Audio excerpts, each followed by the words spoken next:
Kristen Newell will never forget the night she stared death in the eyes and he, for reasons still unknown, decided to spare her life. She remembers death standing over the body of her coworker, 25-year-old Victoria Brong. Mere moments before, the two were standing together, stocking shelves during their late-night shift at Weis Market's grocery store in Easton Township, Pennsylvania. Kristen had headphones in and she was listening to music when Victoria walked away to grab more labels. Then she heard several popping sounds. When she turned, she saw Victoria on the ground with Death pointing a pump-action shotgun at her face. Death's name? Randy Stair, aka Andrew Blaze, his YouTube persona. Randy killed 2 more coworkers, and then he took his own life. How did this happen? Why did this happen? Well, the answer to those questions is stranger than you think.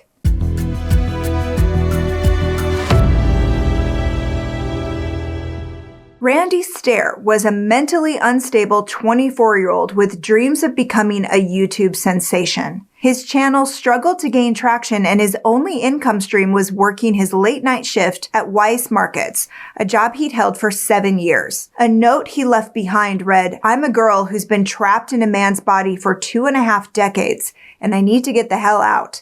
I don't belong on this planet, nor have I ever. I need to die, and I'm taking whomever I can down with me." His decision to kill his coworkers ultimately came down to a coin flip. In the days leading up to the shooting, Randy stood in his backyard with a quarter and his camera. Heads, he kills his family. Tails, he kills his coworkers. The first flip landed tails, the second heads. After the final flip, Randy looked into the camera and said, "Tails," which means there's going to be a loss of a human life besides my own, possibly more than one. Randy arrived for work around 11 p.m. on the night of June 7th, 2017, his last day on the job and his last day on Earth. He walked in with a black duffel bag filled with 2 pistol-grip pump-action shotguns. He called them the twins. One named Rachel, the other Mackenzie, both named after fictional characters he created. He also brought a small army's worth of shotgun shells. 4 other coworkers were there that night. Kristen, the lone survivor, Victoria, Randy's first victim, and the assistant manager, Brian Hayes, a 47-year-old Navy veteran, and Terry Lee Sterling, a 63-year-old husband on the verge of retirement. While the 4 others did their respective jobs, Randy walked around to all the exits to lock and barricade the doors. In a walkthrough video posted among his suicide tapes, as he called them, Randy gives us a first-person view of Weis Market's nights before the shooting. He shows us all the exits, and without saying much, he walks us through his master plan. Around 1 a.m. on June 8th, Randy locks the front doors. He pulls out one of his shotguns, and he begins stalking the aisles. He comes upon Kristen and Victoria as they stock shelves and listen to music. Victoria walks out of the aisle to grab more labels, and she comes face to face with Randy. He fires into her chest, but the first shot doesn't kill her. She turns to run, and Randy unloads into her back and skull. She collapses face down in the same aisle where Kristen is still working. Now, oddly, this is where the story splits in 2 directions. According to Kristen, she and Randy locked eyes for a few moments. He fired more shells into Victoria's body before deciding to spare Kristen and move on to the next aisle. However, several news reports claim that CCTV footage from inside Weis Markets shows Randy standing ominously behind Kristen, who doesn't know he's there. He stands there for several minutes, his shotgun a few inches from her back, but then he walks away and Kristen is none the wiser. Now, this CCTV footage has never been released to the public, so it's up to you which story you want to believe, but Kristen's eyewitness account has not changed in 5 years.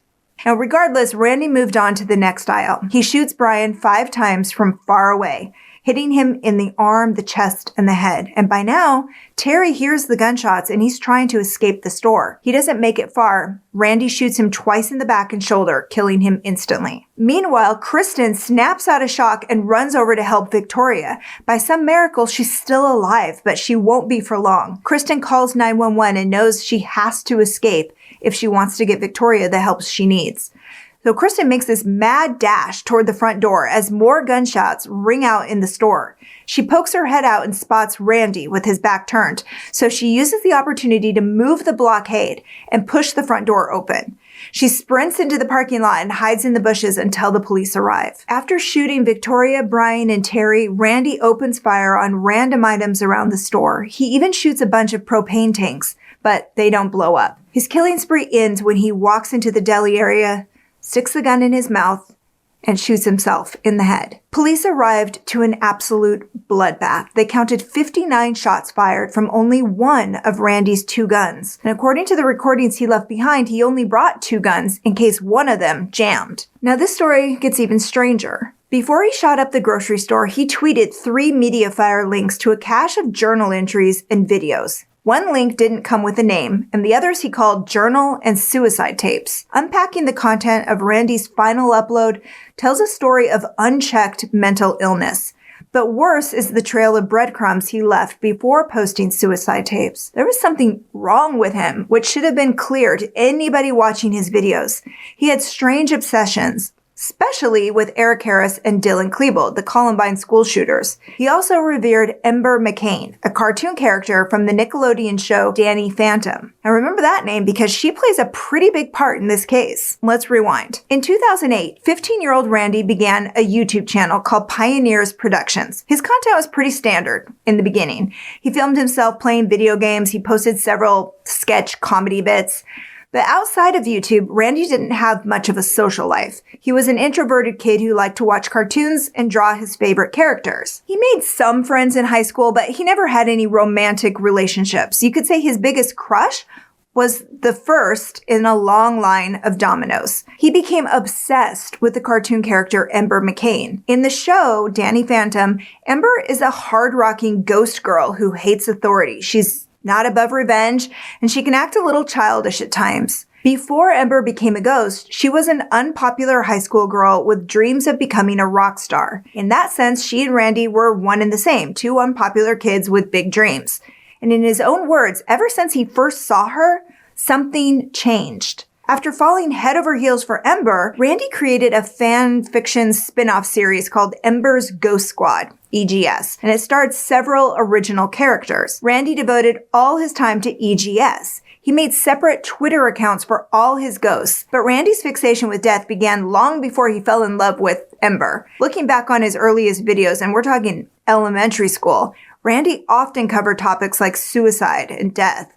In school, he wrote fictional stories involving gruesome deaths, but nobody seemed to notice. Nobody seemed to care. His turning point, though, was when his brother's friend Tom died in a car crash on his way to school. Although he didn't know Tom very well, the boy's death affected Randy in a new way. And next, his friend Matt died in another car accident, and then Randy himself was involved in a crash. He began thinking a lot about death. He released an audio file in 2014 to talk about his feelings. And he talked about how you can die at any moment, how somewhere in the world there's someone who doesn't know they're going to die tomorrow. He became obsessed and he wanted to do everything he could before he died. So he devoted 100% of his time and energy to his YouTube channel. He hated school, especially when his guidance counselors began pushing college on him in 11th grade. And he loathed his job at Weis Markets, and he wanted to live with his fictional characters. He even considered burning himself alive, which is how Ember dies in the show. According to Randy, Ember returned to his life in 2013 and never left his side again. He fixated on this idea that his body wasn't meant for this mortal world, and that he'd one day return to his true form, an animated ghost girl and member of EGS. In his journal, he wrote, "I miss my cartoon-like form. Bodies in this dimension are tolerable, but they're nothing compared to that dimension." It was during this time that Randy began struggling with his gender identity. He dressed in women's clothes on Wednesdays when his parents were out of the house bowling. His journal was filled with entries about being a girl trapped inside a man's body. He began using women's bathroom products, and he shaved his entire body every 3 days. But according to Randy, again, nobody seemed to notice. Nobody seemed to care. Maybe his next fixation would get their attention. So he starts to develop this unhealthy obsession with the Columbine shooters. When Eric Harris walked into the high school, he wore a white t-shirt with "Natural Selection" written in black. And you can buy novelty versions of the shirt if you want. Well, Randy bought 3, and he began wearing them around the house and in his videos. In his suicide tapes, he talks about how it blows his mind that nobody seemed to know what it meant. His tweets and EGS videos got darker with every upload. He wrote all these morbid ideas into his content, and he couldn't believe how people just ate it up. At the same time, he was running several Twitter accounts, one for his main EGS page and separate accounts for all his characters. He'd role-play conversations between them, and he assumed their separate personalities, like he's like writing as them. Towards the end, he truly believed that he could become one of them when he died. But the only way into the Ghost Squad was through a soul offering.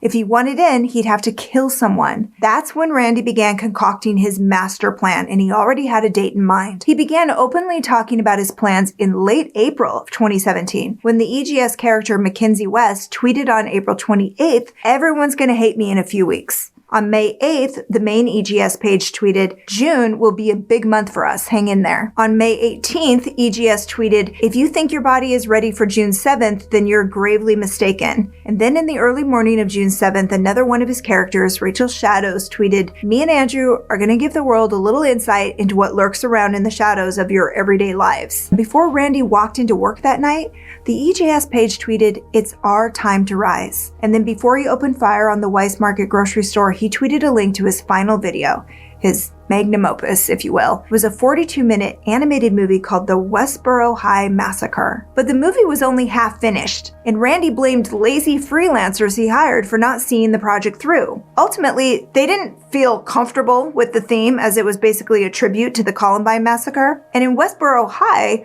animated versions of Randy, Rachel, and the other EGS girls marched through the school with shotguns and other weapons, killing their classmates and laughing the whole way through. In the end, the grocery store closed for a little over a month so it could be remodeled.